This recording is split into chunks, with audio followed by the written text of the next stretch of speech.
La CENI ouvre ses consultations pour recueillir les avis et considérations des parties prenantes avant de publier les calendriers. Qu'en est-il du dossier terrain de l'Athénée de la Gombe? Le ministre des Affaires étrangères fournit ses explications. Rien n'a été vendu, moins encore spolié.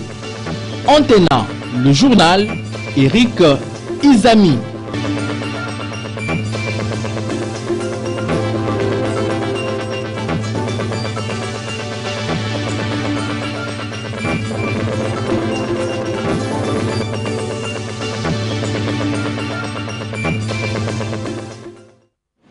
Bienvenue dans ce journal, mesdames et messieurs, bonsoir. J'ai le bonheur de partager ces plateaux de télévision avec mon aîné confrère qui est ici en antenne A comme étant le directeur des informations Alain Kyoka, qui lui revient dans ce jour de journaliste en Israël.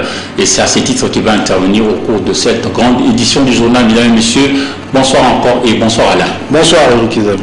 Et d'abord, très heureux de te retrouver. C'est partagé, cher aîné.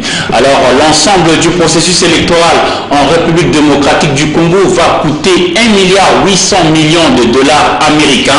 Le mardi, aujourd'hui donc, la CENI a ouvert ses portes pour recueillir les derniers avis de toutes les parties prenantes au processus électoral avant de publier les calendriers électoraux techniquement déjà fin prêt. Suivez ces commentaires de Sylvain Kapombo-Bosengele sur les images de David Timbini. La CENI a elle aussi ouvert dès mardi 6 décembre 2016 des consultations, les dernières avant de publier les calendriers électoraux. Dans les prérogatives qui sont les nôtres, nous lançons des consultations avec les projets de calendrier que nous avons pour requérir encore les derniers avis des uns et des autres au niveau de la communauté internationale, au niveau des acteurs politiques, majorité, opposition et la société civile, pour voir s'il y a encore d'autres considérations à prendre encore. Nous allons les capitaliser. Néanmoins, le calendrier est techniquement prêt, conformément à l'accord politique signé à la Cité de l'Union africaine. Au cours de la tenue du dialogue et après cette rencontre, l'équipe Nanga dit avoir déposé auprès de l'exécutif les budgets pour le processus électoral. Qu'il était évalué à plus ou moins 1,8 milliard pour prendre en charge l'ensemble du processus électoral prévu par le cadre légal congolais. Sur ce point justement, il faut dire qu'un travail est en cours entre la CENI et le gouvernement pour essayer de voir les techniquement faisables, c'est-à-dire les possibilités de réduction substantielle de ces budgets au regard des difficultés financières que connaît le pays. La CENI réitère son engagement ferme à disposer d'un fichier électoral d'ici le 31 juillet 2017. Il y a eu une unanimité et aujourd'hui il y a un soutien de tout le monde sur le processus de la révision du fichier électoral. Nous avançons bien et plutôt bien. Et nous sommes dans 12 provinces et à partir du 10 nous commençons l'enrôlement à ce niveau-là.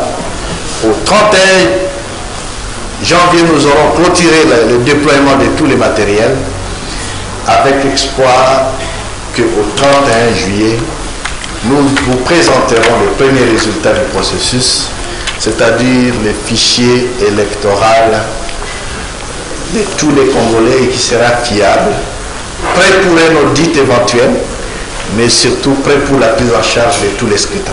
Décidément, la CENI, en toute prudence, prend toutes les précautions d'usage pour publier un calendrier afin que celui-ci soit respecté par toutes les parties prenantes au processus électoral en cours en République démocratique du Congo. À la tribune du Conseil de sécurité de l'ONU à New York aux États-Unis, la MONUSCO a émis le vœu de voir les acteurs politiques RD congolais poursuivre les consultations avec la CENCO pour aider la RDC à sortir de la crise. Suivez ces commentaires signés pour vous par Nadia Koulenfouka.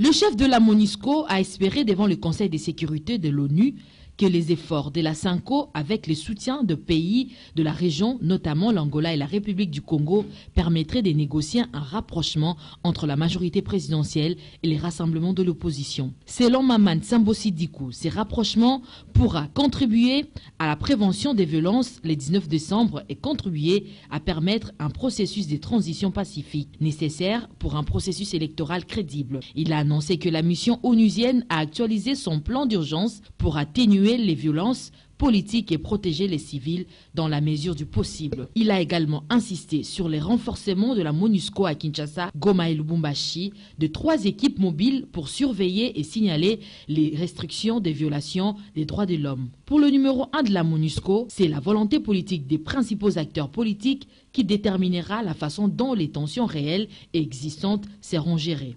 Et l'ONU demande aux acteurs politiques de la RDC à collaborer de bonne foi et dans un esprit de compromis à la recherche d'une solution politique rapide avant le 19 décembre.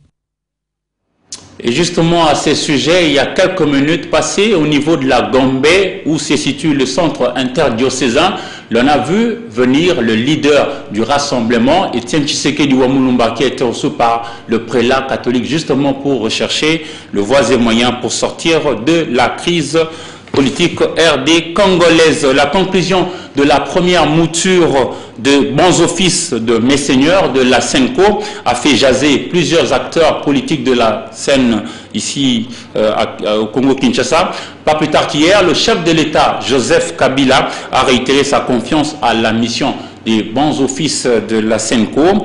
Sommes-nous en train d'aller vers le deuxième dialogue, mais qui, cette fois-ci, ne dit pas son nom? Tentative de réponse avec Paulin Kalamba dans Momad.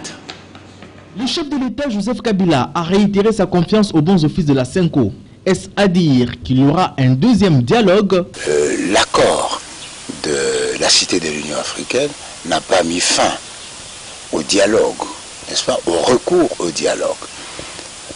Et donc, si un sujet, généralement quelconque, qui n'aurait pas fait l'objet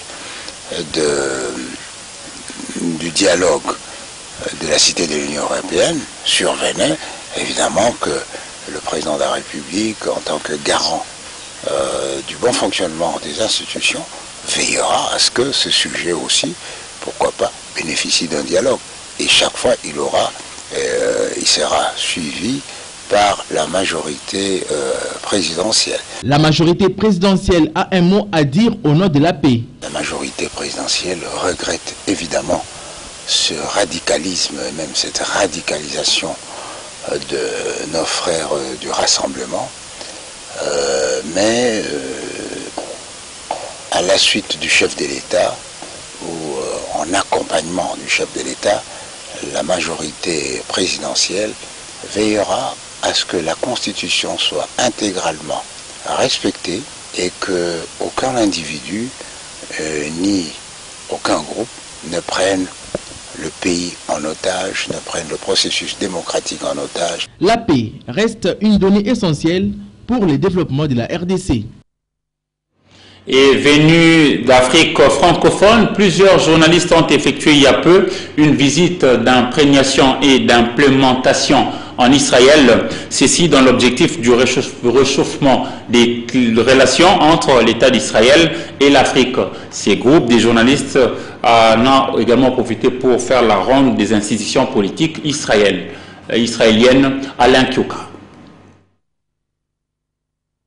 Parmi les institutions politiques que les journalistes africains francophones ont pu visiter en Israël, il y a la Knesset, le Parlement israélien, le lieu par excellence où s'exerce la démocratie voulue par les pères fondateurs de l'État d'Israël. L'une des figures montantes de cette chambre législative est une femme. Elle s'appelle Sharen Ashkal, membre éminent du Likoud, parti dont est issu le Premier ministre Benjamin Netanyahu. Alors, j'ai fait mon service militaire dans un infantry qui s'appelle Magav. J'étais un soldat combattante et c'était pendant le temps difficile de la deuxième intifada ici à Jérusalem. C'était un temps qu'il y avait beaucoup des attentats, il y avait beaucoup de démonstrations הפרות סדר, איך אומרים? Des troubles de l'ordre. Les troubles de l'ordre. Et c'était difficile. C'était aussi difficile comme une femme de faire ce service. Mais toujours, je dis à les femmes que le plus empowering, Le force de femme. le force de femme, c'est un service comme ça. Parce que, tu sais, quand tu dis à les filles, quand ils grandissent, qu'ils sont les mêmes comme les hommes, on dit, ok, on est les mêmes, mais on n'y croit pas vraiment. Eux, ils peuvent faire les choses physiques que nous, on ne peut pas, ou des choses comme ça. Eux, ils sont toujours les managers et des choses comme ça. Mais quand tu fais une position comme ça, tu apprends la limite physique et la limite mentalité. Et tu apprends que tout ce que tu veux, tout ce que tu y crois que tu veux faire, tu peux le faire. Israël d'aujourd'hui, État moderne, n'a pas en réalité une constitution à l'instar d'autres pays ayant choisi la démocratie constitutionnelle comme mode de gestion de la cité. Les membres de la Knesset se réfèrent à plusieurs lois fondamentales, notamment le Talmud et d'autres, y compris celles laissées par les Anglais. Sur le plan de relations diplomatiques entre l'État d'Israël et l'Afrique, il faut dire que tout est au beau fixe. L'Israël signe donc déjà son grand retour en Afrique avec la récente visite de son Premier ministre Benjamin Netanyahou sur le continent noir et le prochain sommet d'Israël-Afrique prévu en 2017 à Lomé au Togo. Nous vous proposons de suivre une séance de travail organisée au ministère des Affaires étrangères au niveau d'Israël pour les journalistes africains. Alain Kyoka encore une fois. Connaître Israël, c'est autour de ce thème que s'est articulée la visite effectuée en Israël par un groupe de journalistes africains. Ils sont venus de la RDC, du Togo, du Cameroun, du Sénégal, du Madagascar, de la Guinée et de la Côte d'Ivoire. Ce séjour a permis à chaque journaliste de se familiariser avec les réalités quotidiennes vécues au pays de la Bible et de cerner le bénéfice d'une coopération accrue entre Israël et l'Afrique. Pour beaucoup de gens dans le monde, Israël, ce n'est que le conflit. On demande c'est quoi Israël? Conflit. Israël, conflit. Or, Israël, c'est bien plus que cela. C'est un pays très réussi, c'est un pays où il y a des choses extraordinaires qui se passent, des choses dont nous sommes très fiers, et tout ça, c'est des choses qu'il faut montrer pour passer, disons, pour casser cette barrière du préjugé. Israël et l'Afrique, c'est une histoire d'amour. C'est une histoire d'amour qui dure depuis les années 60, qui malheureusement a été interrompue pour des raisons politiques qui n'ont rien à voir avec Israël dans les années 70 et qui a été renouvelée par la suite. Donc, de notre point de vue, nous revenons en Afrique et c'est une terre que nous trouvons très amicale et très accueillante. Et je crois que le sentiment est un sentiment réciproque. Et lorsqu'on pense aux relations et à la coopération entre Israël et les différents pays africains, je crois qu'il y a beaucoup de sujets qui sont à l'ordre du jour. Les sujets prépondérants sont tout ce qui est lié à l'agriculture, à une bonne utilisation de l'eau, parce que c'est un domaine dans lequel nous avons une expertise. C'est lié aussi au commerce, parce que le commerce commence à augmenter. On voit d'ailleurs que dans beaucoup de pays africains, les performances économiques s'améliorent en permanence et donc il y a un commerce qui devient de plus en plus accru et de plus en plus important. En parallèle, il y a évidemment tout le domaine de la sécurité, parce que nous faisons tous face au même phénomène qui est le phénomène de certains mouvements, de certaines organisations islamistes radicales, qui représentent un danger pour la stabilité des États africains, de même qu'ils représentent un danger pour la stabilité du Moyen-Orient et de l'Europe aussi. Et dans ce domaine, Israël aussi a énormément d'expertise qu'elle est prête à partager avec des pays amis. Hormis le porte-parole Emmanuel Nashon, au ministère israélien des Affaires étrangères, la délégation de journalistes d'Afrique francophone a eu des échanges fructueux avec Yoram Elron, directeur de la division Afrique. Celui-ci a brossé en quelques lignes la future coopération qu'Israël veut nouer avec l'Afrique. Selon lui, ce petit pays du Moyen-Orient, 22 000 km² seulement, mais très expérimenté dans le domaine de l'agriculture, de la médecine et de la haute technologie, compte œuvrer en partenariat avec l'Afrique pour relever les nombreux défis économiques, sécuritaires et climatiques auxquels elle est confrontée. Alors, Alain Kyoka, justement, vous avez été sur place, un pays très cité, l'Israël, dans les médias. Qu'avez-vous vu comme réalité là-bas sur place? Bon, il faut dire que déjà, il y a un grand décalage entre ce qui se raconte sur Israël et ce qui est vécu sur place. Je crois Emmanuel Nashon l'a dit tout à l'heure, quand on parle d'Israël, on pense directement au conflit israélo-palestinien. Et pourtant, Israël, ce n'est pas que ça.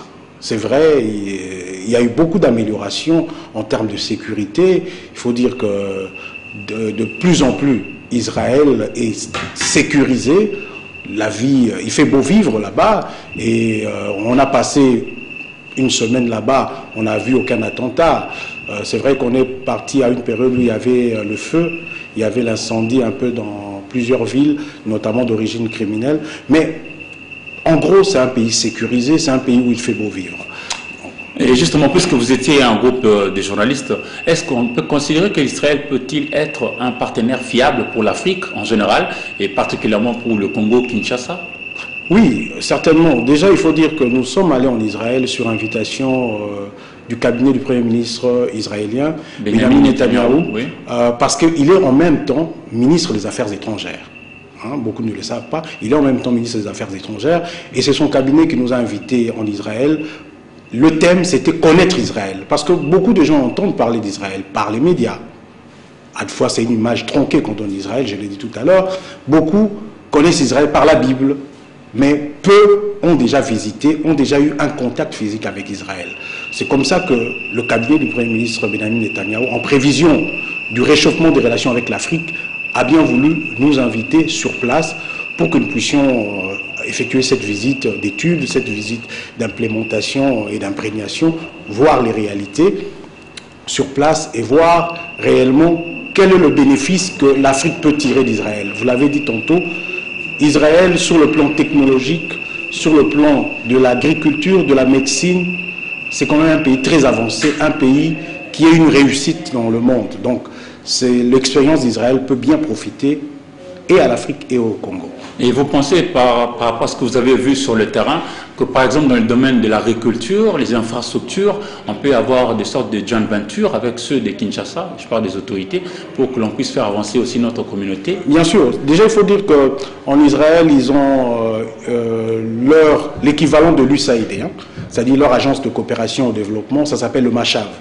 Le MACHAV qui travaille avec plusieurs pays dans le monde, pour apporter l'expérience israélienne, notamment dans le domaine de l'agriculture, de la gestion de l'eau. Vous savez qu'aujourd'hui, par exemple, en parlant de l'agriculture, il y a des pays désertiques, mais on fait une agriculture de goutte à goutte. Donc, GAG. Donc, c'est-à-dire, il y a une technologie israélienne spécifiquement qui fait que, même si on est dans un pays désertique, on peut bien faire des cultures. N'importe quelle sorte de culture. Et Israël, d'ailleurs, c'est un pays désertique, mais aujourd'hui, c'est vraiment un oasis, quoi. Donc, c'est cela. Mais je crois que la visite avait 4 volets. Il y avait le volet politique. Le volet politique, donc nous avons parlé des relations, réchauffement des relations. Il y a eu le volet sécurité militaire. Vous connaissez les défis qu'aujourd'hui nous avons en Afrique, notamment le terrorisme et, disons, les conflits récurrents, les conflits armés, notamment alimentés par des groupes islamistes radicaux, à Béni par exemple. Donc c'est un défi similaire à celui d'Israël, parce qu'Israël aussi connaît des attentats terroristes, mais aussi le volet économique et le volet religieux. Le religieux, notamment, nous avons visité ce qu'on appelle la place de mosquée. En Israël, on appelle ça le mont du temple, où quand même les communautés religieuses vivent en harmonie et chacune pratique sa religion. Exactement, on vous garde quand même Alain Kyoka. Le ministère des Affaires étrangères a publié lundi 5 décembre 2016 un communiqué de presse pour mettre un terme aux folles rumeurs selon lesquelles un terrain de l'Institut de la Gombe aurait été vendu aux étrangers. D'après ces ministères, le site a été attribué à l'ambassade de Chine conformément à la décision du gouvernement congolais prise en Conseil des ministres le 22 novembre 2013. Patricia Molengo Mbolekuni pour le détail. Préoccupé par le fond rumeur de spoliation vente aux étrangers d'un terrain qui appartient à l'Institut de la Gombe et sur base desquels certains élèves ont publiquement manifesté leur mécontentement le 28 novembre dernier, le ministère des Affaires étrangères a tenu à donner des précisions dans un communiqué de presse qui sont les suivantes.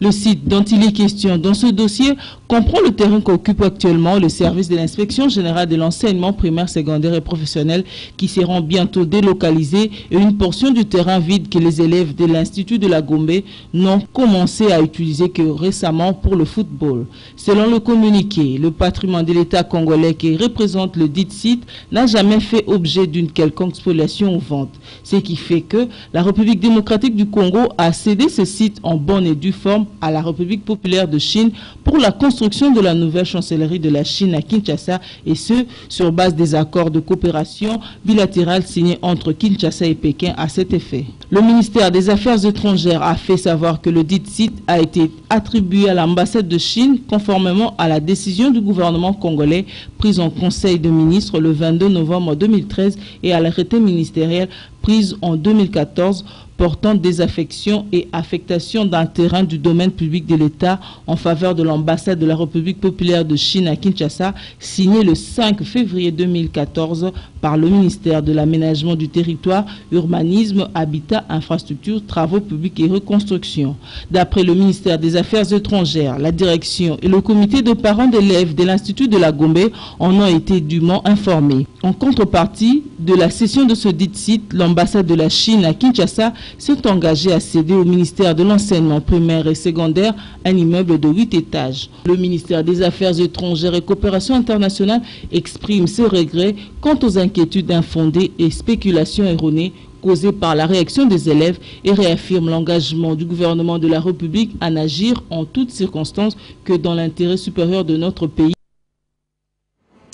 Monseigneur Timothée Botika, le nom a été très cité le week-end dernier et ici je vous laisse suivre son portrait dressé pour vous par notre correspondant basé sur place à Kikwit, Roli Mukiaka, joint au téléphone par Don Momat. Monseigneur Timothée Botika est un prêtre de la communauté Saint-Sulpice. Il a vu le jour à Kinshasa le 1er janvier 1962. Il a suivi des études de théologie au Grand Séminaire de Kinshasa pour être ordonné prêtre de l'archidiocèse de Kinshasa le 1er août 1990. Monseigneur Timothée Botika est docteur en théologie morale fondamentale de l'Institut catholique de Toulouse en France. Il fut recteur au Grand Séminaire de philosophie Saint-André Kagwa de Kinshasa de 2007 à 2008. Puis au Grand Séminaire Bienheureux Jean XVIII en 2010, toujours à Kinshasa. En 2012, ordonné par le pape Benoît XVI, évêque auxiliaire dans ce même archidiocèse. C'est à ce titre donc qu'il devint deuxième sulpice d'Afrique subsaharienne. En 2008, Monseigneur Timothée Botika était devenu le premier sulpicien d'Afrique subsaharienne à être élu au Conseil général des Saint-Sulpice pour siéger comme 4e consulteur du Conseil général de la Compagnie des Saint-Sulpice. Nommé par le pape François depuis le 19 novembre 2016, évêque de Kikwit, diocèse situé dans la province du Kwilu, Monseigneur Timothée Botika succède à Monseigneur Édouard Mounonou qui a pris son retraite. Signalons que Monseigneur Timothée Botika, nouvel évêque de Kikwit, a vécu plusieurs expériences pastorales en qualité de directeur spirituel dans des séminaires et d'aumônerie d'une léproserie. Sa première messe de consécration a été dite hier dimanche au cathédrale Saint-François-Xavier par le cardinal Laurent Monsengo Passignan, en présence de plusieurs personnalités politiques venues des coins et recoins du pays. De Bandon-de-Ville, Roli Mukiaka, Antenne A. Merci Roli Mukiaka pour tous ces détails. On va en sport pour vous dire que le Congolais Yannick Bolassi, évoluant en Angleterre à Everton, a été touché au genou droit, précisément au ligament croisé antérieur lors du match de la 14e journée de la Première Ligue opposant son club Everton à Manchester United. Un coup dur pour le 11 national de la République démocratique du Congo. Patrick Borel Mukindi. Coup dur pour les Léopards de la RDC et les Toffees d'Everton qui seront privés du milieu offensif Yannick Yala-Bolasie qui s'est gravement blessé au genou contre le Mancunien de Manchester United de José Mourinho et du colosse suédois Zlatan Ibrahimovic, alors que la rencontre s'était soldée par un nul d'un but partout. Recruté à prix d'or cet été par Everton, 5 cadors de Crystal Palace, Yannick Bolasie sera absent pendant plusieurs mois des compétitions au moment où il était l'homme orchestre de l'attaque des Toffees avec Roger Lukaku et Ghana. Avec un but en 14 journées en Première Ligue anglaise, 2 cartons jaunes et 1023 minutes de temps de jeu, la star des Léopards, qui petit à petit se mettait à la table de géant, s'est vu stoppé par cette blessure du ligament croisé qui l'éloigne du terrain et laisse son club en 8e place avec 20 points. Enrôlé en début de saison pour un montant vertigineux de 29,5 millions d'euros, Yannick, 82 kg et 1,87 m, laisse un vide chez les Bleus blancs d'Angleterre. En tout cas, c'est avec tristesse que Jean-Florent Ibengue, sélectionneur des Léopards de la RDC, et Ronald Koeman, coach d'Everton, vont devoir sans doute également se passer des services de Yannick Bolasie pour la CAN 2017 au Gabon et la poursuite du championnat anglais. On va prendre la page internationale pour vous dire que le Premier ministre français Manuel Valls a déposé sa démission au poste de Premier ministre, nécessairement pour compétir à la primaire de la gauche. Et c'est ce qui fait la une au niveau de l'Hexagone. Suivez ces commentaires. Le cortège de Manuel Valls arrive à l'Élysée. Le Premier ministre vient remettre sa démission et celle de son gouvernement à François Hollande. À peine 35 minutes d'entretien, puis c'est au tour de Bernard Cazeneuve de se rendre à l'Élysée. Il parcourra les quelques mètres qui séparent la place Beauvau du palais présidentiel en voiture. François Hollande a décidé de confier à ce fidèle les rênes du gouvernement. À peine 40 minutes plus tard, le nouveau Premier ministre rejoint la place Beauvau. Et c'est par un communiqué que l'Élysée révèle le nom du nouveau ministre de l'Intérieur, Bruno Le Roux. Jusqu'à présent, il était le patron du groupe socialiste à l'Assemblée. Pour ce fidèle Hollandais, ce poste est une promotion, une récompense pour avoir défendu coûte que coûte la ligne du gouvernement face aux frondeurs. 2 secrétaires d'État permutent leurs fonctions. Jean-Marie Le Guen, proche de Manuel Valls, quitte les relations avec le Parlement pour la francophonie et le développement qu'occupait André Valigny. Pendant ce temps, à Matignon, c'est l'effervescence. Les collaborateurs de Manuel Valls font leur carton. La passation de pouvoir aura lieu cet après-midi. Vous avez également compris que c'est Bernard Cazeneuve, qui était autrefois ministre de l'Intérieur en France, qui lui devient le Premier ministre, chef du gouvernement au niveau de l'Hexagone. On va revenir sur Kinshasa pour vous prendre ce qui a été publié aujourd'hui dans le kiosque à journaux avec Polydore Gaziami.